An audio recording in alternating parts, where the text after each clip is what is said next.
Hello everyone. तो अब आपका फाइनेंशियल ईयर 25-26 बहुत ही जल्द खत्म होने वाला है, जिसके संबंध में आपकी असेसमेंट ईयर 25-26 में जो आईटीआर फाइल की जाएगी उसकी ड्यू डेट है 31 जुलाई 2025।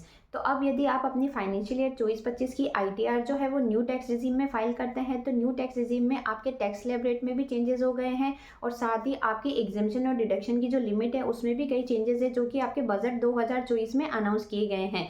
तो आज की इस वीडियो में मैं आपके साथ डिस्कस करने वाली हूं कि अगर आप न्यू टैक्स रिजीम में आईटीआर फाइल करते हैं तो कौन कौन सी एग्जेम्पशन और डिडक्शन है जो कि आपको न्यू टैक्स रिजीम में अलाउड होगी और कौन कौन सी एग्जेम्पशन और डिडक्शन है जो कि आपको न्यू टैक्स रिजीम में अलाउड नहीं होगी।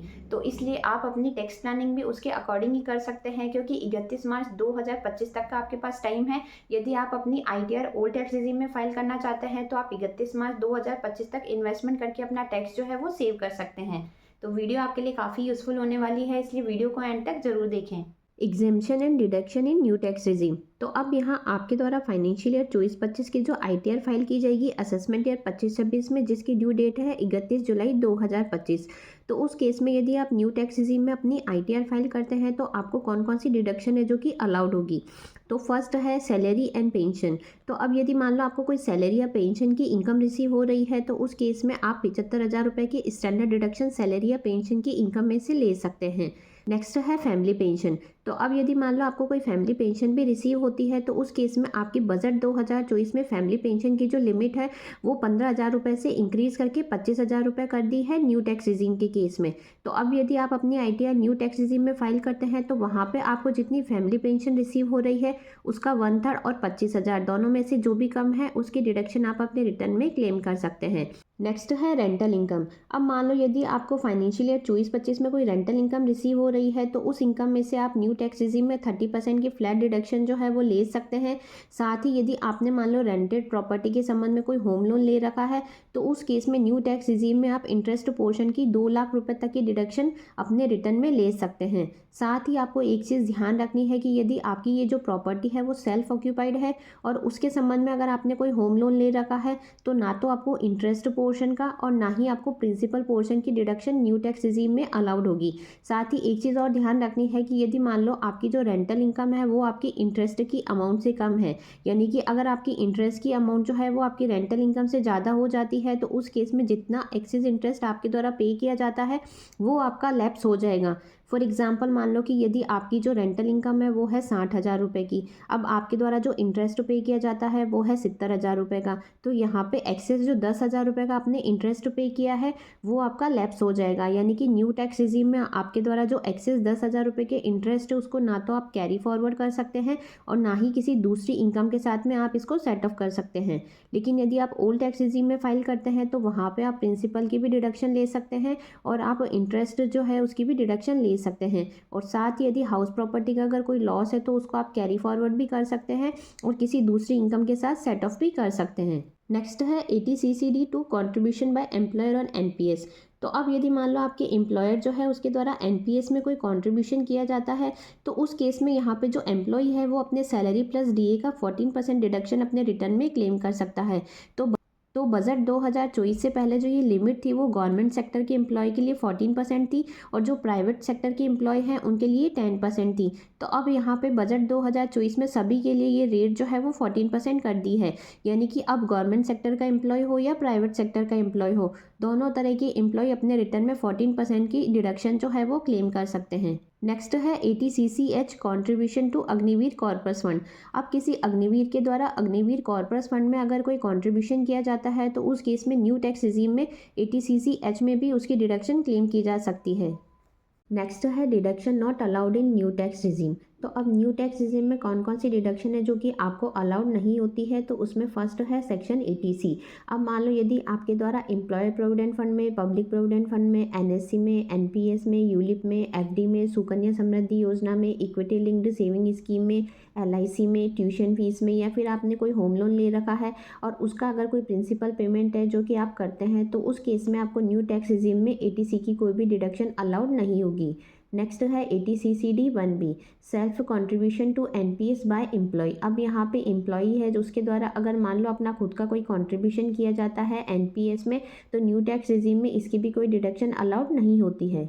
नेक्स्ट है section 80D medical and health insurance. तो अब मान लो किसी इंडिविजुअल के खुद के या उसके स्पाउस के संबंध में कोई मेडिकल या हेल्थ इंश्योरेंस के खर्चे किए जाते हैं तो वो एक फाइनेंशियल ईयर में 25,000 रुपये तक की डिडक्शन क्लेम कर सकता है। और अगर कोई सीनियर सिटीजन है तो वो 50,000 रुपये की डिडक्शन क्लेम कर सकता है ओल्ड टैक्स रिजीम में। लेकिन न्यू टैक्स रिजीम में आपको इन खर्चों का कोई भी डिडक्शन अलाउड नहीं होगा।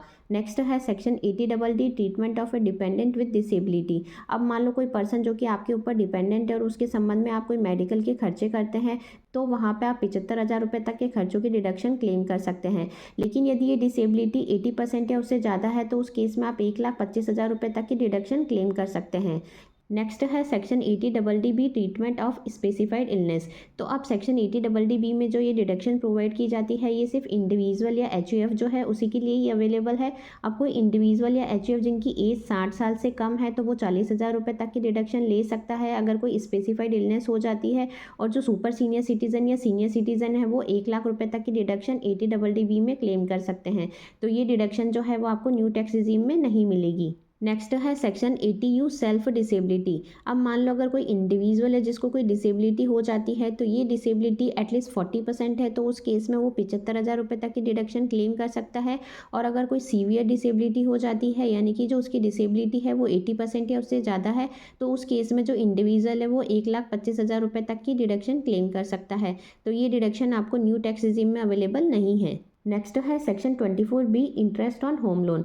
तो अब यदि आप अपनी ITR न्यू टैक्स रिजीम में फाइल करते हैं तो वहाँ पे मान लो यदि कोई सेल्फ ऑक्यूपाइड हाउस प्रॉपर्टी है और उसके संबंध में अगर आपने कोई होम लोन ले रखा है तो ना तो आप इंटरेस्ट की और ना ही प्रिंसिपल की कोई डिडक्शन जो है वो न्यू टैक्स रिजीम में क्लेम कर सकते हैं। लेकिन यदि आपकी प्रॉपर्टी रेंटेड है तो उस केस में आप केवल इंटरेस्ट पोर्शन का डिडक्शन क्लेम कर सकते हैं।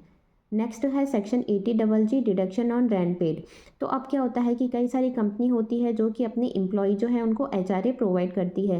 लेकिन काफ़ी सारी कंपनियां ऐसी भी होती है जो कि अपने एम्प्लॉय को HRA प्रोवाइड नहीं करती है। तो उस केस में जो एम्प्लॉय होता है उनके द्वारा जो रेंट पे किया जाता है तो उस रेंट के संबंध में वो ओल्ड टैक्स रिजीम में 80GG में डिडक्शन क्लेम कर सकते हैं। लेकिन यदि आप न्यू टैक्स रिजीम में ITR फाइल करते हैं तो सेक्शन 80GG में आपको कोई भी डिडक्शन अलाउड नहीं होगी।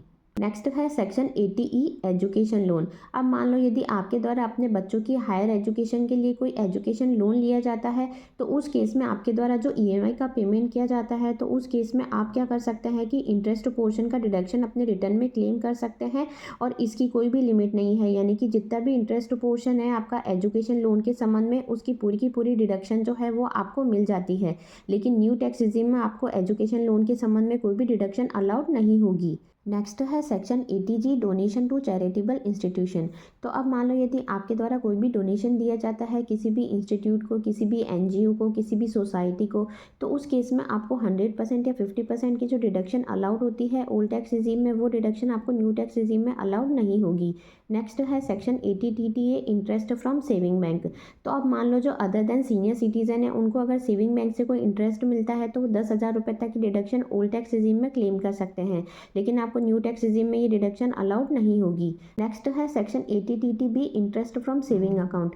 तो आप किसी सीनियर सिटीजन है जिसको मान लो सेविंग बैंक से, पोस्ट ऑफिस से या RD से कोई इंटरेस्ट की इनकम रिसीव होती है तो उस केस में ओल्ड टैक्स रिजीम में उनकी 50,000 रुपये तक की जो ये अमाउंट है वो एग्जेम्प्ट हो जाती है। यानी कि 50,000 रुपये तक के इंटरेस्ट की वो सेक्शन 80TTB में डिडक्शन क्लेम कर सकते हैं जो कि आपको न्यू टैक्स रिजीम में अलाउड नहीं होती है।